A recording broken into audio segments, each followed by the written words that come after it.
Hello friends, welcome back to our channel. சிறகடிக்க ஆசையில் upcoming review பார்க்கலாம். இன்றைக்கான எபிசோடு கொஞ்சம் ஃபன்னாகவும் ஜாலியாக போச்சுன்னா கொஞ்சம் சோகமாகவும் போச்சு. நான் விஜயா பார்க்குறப்போ நமக்கே சோகமாக இருக்குது. நம்மளுக்கு வேணும் தான் விஜயா அப்படின்னு சொல்கிற அளவுக்கு இருக்குது. பார்வதிட்ட போய் ரொம்ப ஃபீல் பண்ணிகிட்டு இருக்காங்களா.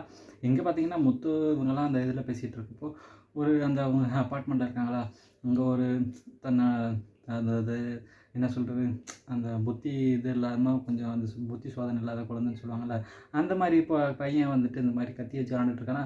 மீனா ஒரு அப்படியே சாமர்த்தியமாக யோசிச்சு பூ அவங்க மேலே போட்டால் ஷவர் ஃப்ளவர் ஷவர்னு டக்குனு முத்து கத்தி பிடிக்கிறாங்க. அங்கே அவங்க அப்படியே ஒரு நல்லா அவங்க பொது சேவை செய்கிறாங்களா. இதெல்லாம் பார்க்குறப்போ கொஞ்சம் என்னடா போகிற இடத்துலலாம் பொது சேவை பண்ணுறீங்களா, புரோட்டாக்கு எதிர்பார்க்குறீங்களா அப்படின்ற மாதிரி நமக்கே சொல்கிற அளவுக்கு இருந்துச்சு இதை பார்க்குறப்போ. அதே போல் இங்கிட்ட பார்த்தீங்கன்னா மனோஜ் அவங்க ஃப்ரெண்டும் போட்டுட்டு ரோஹினிகிட்ட ஒரு ஐடியா கொடுக்குறாங்களா. ரோஹினி இந்த நெக்ஸ்ட் டைம் நான் இந்த மாதிரி சொல்கிறப்போ அவர் அப்படியே லவ்வை ப்ரப்போஸ் பண்ணுறாங்களா. இதை மனோஜ் ஒளிஞ்சிருந்து பார்க்குறாங்க. ரோஹினிக்கு ஒரு தோணுது, இது எதுவும் மனோஜ் எதுவும் சதி பண்ணியிருப்பானோ அப்படின்ற மாதிரி தோணிட்டு இருக்கா. ஆனாலும் அவங்க கன்ஃபார்ம் பண்ணிடுறாங்க அடுத்து இந்த மாதிரி மனோஜ் தான் பண்ணியிருக்காண்டு. இவங்க 2 பேர் பேசிகிட்டு இருக்கதையும் பார்த்துடுறாங்க. நீ நெக்ஸ்ட் டைம் இவங்க வரப்போ அந்த வீடியோ எடுத்துகிட்டு இதை எவிடன்ஸாக பார்த்துருவோம் கொடுத்துருவோம் அப்படின்னு பேசிகிட்டு இருக்காங்களா.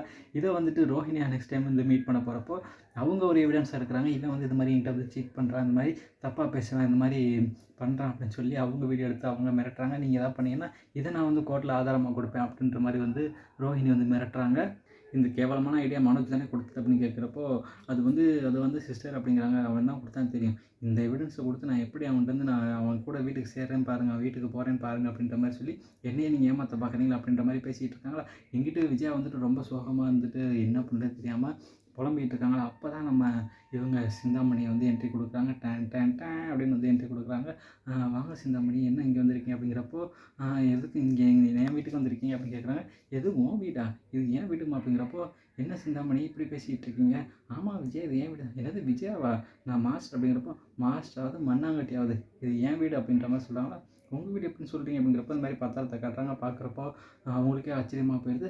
ரவி வாங்கி பார்க்குறாங்க, அண்ணாமலை வாங்கி பார்க்குறாங்க. பார்த்ததும் அவங்களுக்கு பக்குன்னு இதாகிடுது.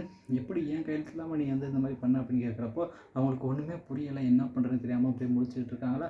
சிந்தாமணி சொல்கிறாங்க, எப்படி இருந்தாலும் நான் உங்கள்கிட்ட இந்த வீடை வாங்கணும்னு நினச்சேன், வாங்கிட்டேன், அதனால தான் உங்கள்கிட்ட நான் பழகினேன். இந்த இதுக்கு தடையாக இருப்பாங்க, முத்து மீனா தடையாக இருப்பாங்கன்னு தான் நான் அவங்க இந்த வீட்டை விட்டு அனுப்புறதுக்கு ஒரு பிளானை போட்டேன். அதையும் நீ முட்டாள்தனமாக நம்பிட்ட பார்த்தியா அப்படின்ற மாதிரி சொல்கிறாங்க. அதை நீ புரிஞ்சுக்கிட்டு அவங்கள வீட்டை விட்டு அனுப்பிச்சிட்ட. எப்படா நான் என் ரூட்டு கிளியர், எப்படா அந்த வீட்டுக்கு வருவோம், எப்போ இந்த வீடு எனக்கு கிடைக்கும்னு நினச்சிருந்தேன். கண்டிப்பாக அவங்க போனதுக்கப்புறம் கிடைக்கும்னு நினச்சி கண்டிப்பாக கிடச்சிருச்சு. இந்த வீட்டை விட்டு நீங்கள் எல்லாம் போகிறீங்க, இல்லைனா வீட்டை விட்டு வெளில துரத்தேன் அப்படின்ற மாதிரி திடீர்னு இருக்கிறாங்களோ.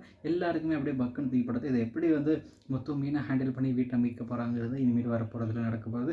ஓகே ஃப்ரெண்ட்ஸ், அது எப்படி போகுதுங்கிறத நான் பொறுத்திருந்து பார்க்கலாம். எப்படி பிடிச்சா மறக்காமல் லைக் பண்ணி ஷேர் பண்ணி சப்ஸ்கிரைப் பண்ணிடுங்க. Thank you friends.